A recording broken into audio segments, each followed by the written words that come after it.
ከ50 ዓመታት በፊት ይህ ቦታ ባዶ በረሃ ነበረ።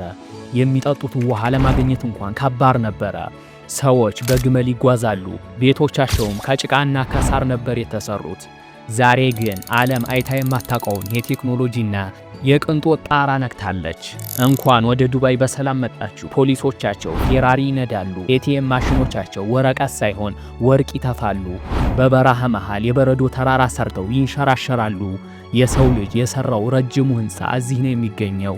ዛሬ በዚህ ቪዲዮ ስለ ዱባይ 10 የማይታመኑ ነገር ግን እውነታ የሆኑ እውነታዎችን እናያለን። ይህን ቪዲዮ አይታችሁ ስጨርሱ ለዚህ ከተማ ያላችሁ እይታ ሙሉ በሙሉ ይቀየራል። አብራችሁን ቆዩ። ብዙ ሰዎች ዱባይ የለወጣት ነዳጅ ብቻ ነው ብለው ያስባሉ። እውነት ነው። በ1966 ነዳጅ ሲገኝ ትልቅ ለውጥ መጣ። ነገር ግን የዱባይ መሪዎች አንድ ትልቅ ሚስጥር ያውቁ ነበረ፣ ነዳጅ እንደሚያልፍ። የዱባይ አባት የሚባሉ ሼህ ራሺድ አንድ ታዋቂ ንግግር አላቸው። አባቴ ግመል ይጋልብ ነበረ፣ እኔ መርሴዲስ እነዳለሁ፣ ልጄ ላንድ ሮቨር ይነዳል፣ የልጅ ልጄ እንደገና ግመል ሊጋልብ ይችላል ብለው ሰግተው ነበረ። ለዚህም ነው ዱባይ ከነዳጅ ጥገኝነት ለመላቀቅ የቱሪዝምና የንግድ ማዕከል ለማድረግ የወሰኑት። ዛሬ የዱባይ ኢኮኖሚ ከነዳጅ የምታገኘው ከ5% በታች ነው። ቀሪው ከቱሪዝም፣ ከንግድ፣ ከቴክኖሎጂ የሚመጣ ነው። ይህ እይታ ነው ዱባይን የፈጠራት። ወደ ዋናው ድንቅ ቦታ እንምጣ ደግሞ ቡርጁ ኸሊፋ። ይህ ህንፃ ዝም ብሎ ረጅም አይደለም። 828 ሜትር ርዝማን ያለው፣ ከፍታውን በደንብ ለመረዳት ያህል የፓሪሱን ኤፍል ታወር 3 ጊዜ ደርቦ እንደማቆም ነው።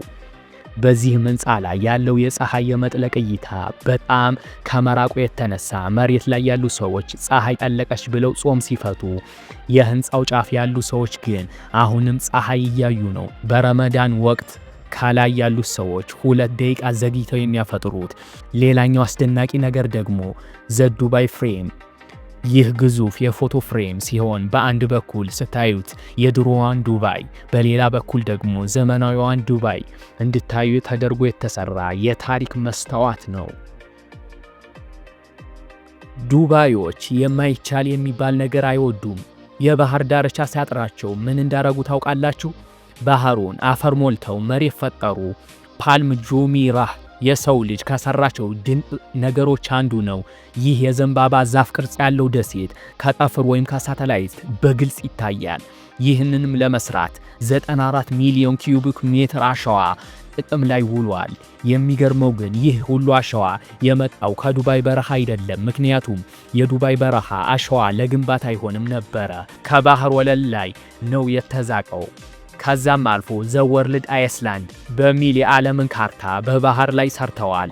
ገንዘብ ካላችሁ የራሳችሁ ኢትዮጵያ ወይም ጣሊያን የተሰኘ ደሴትን እዛው መግዛት ትችላላችሁ። አሁን ደግሞ እስኪያስቡት፣ መንገድ ላይ በፍጥነት እያሽከረከራችሁ ፖሊስ ሊይዛችሁ ሲል ከኋላችሁ የሚመጣው መኪና ላምበርጊኒ ወይም ቡጋቲ ቢሆንስ? አዎ፣ በዱባይ ይህ እውን ነው። የዱባይ ፖሊሶች በዓለም ላይ ፈጣን የተባለ መኪኖችን ይጠቀማሉ። ለምን? አንደኛ የቱሪዝም መስህብ ነው። ሁለተኛ ደግሞ ሱፐር ካር የሚነዱ ሀብታሞችን ለመያዝ ሱፐር ካር ያስፈልጋል። እነዚህም መኪኖች ዋጋው ብቻ በሚሊዮን ዶላር ይቆጠራል። ቅንጡነታቸው በዛ ያበቃም። ቡርጁ አልአርብ የተባለውን ሆቴል እናውራ።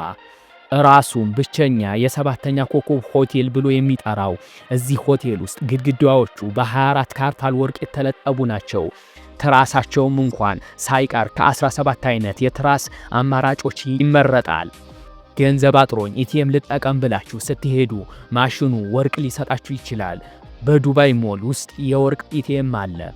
ካርድ አስገብታችሁ ወርቅ ትቀበላላችሁ። ዱባይ በረሃ ናት። ሙቀቷ እስከ 50 ዲግሪ ይደርሳል።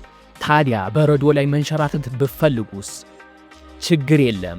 እስኪ ዱባይ ሞል ውስጥ የሚገኘው ግዙፍ የበረዶ ተራራ አለ። ውጩ ፀሐይ ያቃጠለ፣ እዚህ ውስጥ ግን እናንተ በበረዶ መንሸራተት ትችላላችሁ። ሌላኛው ደግሞ አስደናቂ ነገር ዲፕ ዲቭ ዱባይ። ይህ የዓለማችን ትልቁ የመዋኛ ገንዳ ሲሆን ወደ ታች 60 ሜትር ይወርዳል። ዝም ብሎ ገንዳ ብቻ አይደለም፣ ውስጥ ለውስጥ የራሱ የሆነ የውሃ ውስጥ ከተማ አለው። አፓርታማና የመጫወቻ ስፍራዎች አሉት። እንዲሁም ሙዚየም ኦፍ ፊውቸር የወደፊቱ ሙዚየም በላዩ ላይ የአረብ ጽሑፎች የተጻፈበት ይህ ህንፃ ዓለም ላይ ካሉ ህንፃዎች አንዱ ነው። እዚህ ውስጥ የሚታየው ታሪክ ሳይሆን የሰው ልጅ በ2071 ምን ሊመስል እንደሚችል ነው። በጣም የሚገርም ነው። ይህ ሁሉ የቅንጡ ህይወት ሲሆን ደህንነት ውስጥ ካላችሁ ዱባይ በዓለም ላይ ካሉ አስተማማኝ ሰላም ካላቸው ከተሞች አንዷ ናት። ወንጀል የሚባል ነገር ዜሮ በሚባል ደረጃ የለም። ቦርሳችሁን መንገድ ላይ ጥላችሁ ብትሄዱ ተመልሳችሁ ስትመጡ እዛው ታገኙታላችሁ። ይህም የሆነው በጠንካራ ህጓና በካሜራ ክትትሏ ነው። የሚገርመው የዱባይ ነዋሪዎች 85% የሚሆኑት የውጭ ዜጎች ናቸው። ኢትዮጵያውያን፣ ህንዳውያን፣ አውሮፓውያን ሁሉም በጋራ ይኖራሉ። ነገር ግን ህጉን ማክበር ግዴታ ነው። በመጨረሻም ዱባይ ከባዶ አሸዋ ተነስታ ዓለምን ያስደመመች ሀገር ናት። የሚያስተምረን ነገር ቢኖር ራዕይና ጥረት ካለ የማይቻል ነገር እንደሌለ ነው። የዱባይ ሰዎች እድለኞች ናቸው ልትሉ ትችላላችሁ። ነገር ግን ሼክ መሐመድ እንደሚሉት እድል ለጠንካራ ሰራተኛና ህልም ላላቸው ሰዎች ነው የምትመጣው ይላሉ። እናንተ ስለ ዱባይ ምን አስደነቃችሁ? ለመሄድ አስባችኋል ወይስ ሂዳችሁ መታችኋል? ኮሜንት ላይ ጻፉልኝ። ቪዲዮ ከወደዳችሁ ላይክ ማድረግ እንዳረሱ፣ ለቻናሉ አዲስ ከሆናችሁ ሰብስክራይብ በማድረግ ቤተሰቡ ይሁኑ። በቀጣይ አስደናቂ ቪዲዮ እስክንገናኝ ድረስ ሰላም ሁኑ። ይመቻችሁ። ቆይ ግን ቻናሉን ሰብስክራይብ አድርጉ። ቪው እየሰጠኝ አይደለም። ሰብስክራይብ አድርጉ። ሰብስክራይብ